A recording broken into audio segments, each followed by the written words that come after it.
Hi, I'm Mark Lux, Extension Weed Scientist at The Ohio State University. In a fairly wet summer, standing out some of our research plots at the ORDC Western Ag Research Station. I'm standing in a trial that we did a video on earlier this year. We gave you an introduction to this trial. It's Enlist soybeans, looking at different ways to manage Marestail in Enlist soybeans. Our goals with this study, and we have a similar one on Extend also, are two things. Really, one, to figure out ways to reduce the selection pressure so we're not overusing 2,4-D or dicamba.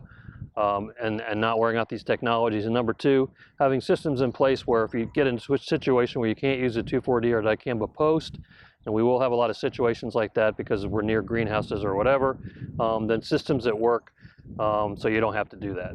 So the plot does a nice job of demonstrating some of our current recommendations. So this plot here and the plot over there are fall applications of glyphosate 2,4-D or dicamba 2,4-D, coming back with 2,4-D glyphosate at planting, because you can do that in Enlist bean with Sonic and Metribuzin. In this case is our residual.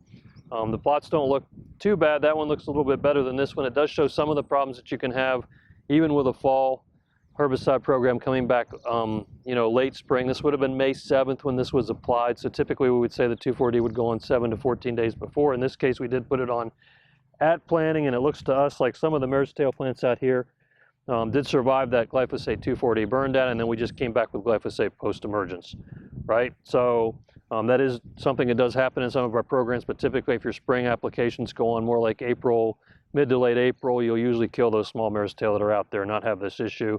And the residuals may be breaking a little bit here under our wet weather. Adaptations to that without having to use 2,4-D post-emergence. Plot to my left here, we swapped in gramoxone for the glyphosate at the burn down and went ahead a week ahead of planting, so we had activity from both the gramoxone and the 2,4-D on the small Marestail that came up in the spring. Still had a fall application, but looks very good.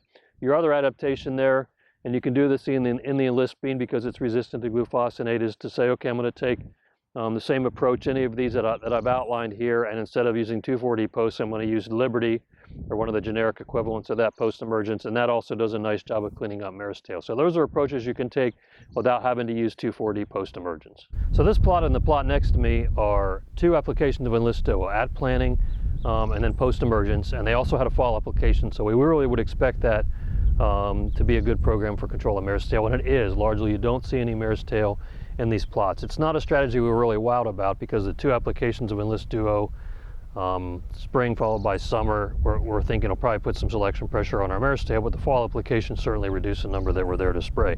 But if you look at some of the Marestail plants that did survive, and there aren't very many in here, but there's sort of a place right in here where you can see some of the plants that were obviously there at the time of the first pre-plant application of the Enlist Duo. You can see plants that aren't going to do very much, and you can see some plants that are starting to survive. So that's what our concern is about multiple applications of really any herbicide, but in this case Enlist Duo, without a residual and without altering the post-emergence, so you have a different site of action in there. You start to have some plants that survive, and if they're resistant, then of course you continue on with that strategy and you have an issue that starts to develop.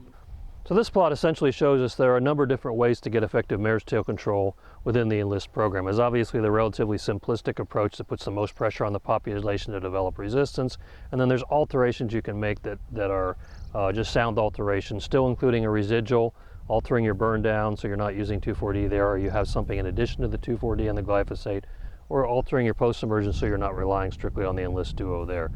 So there are a number of effective ways to do that.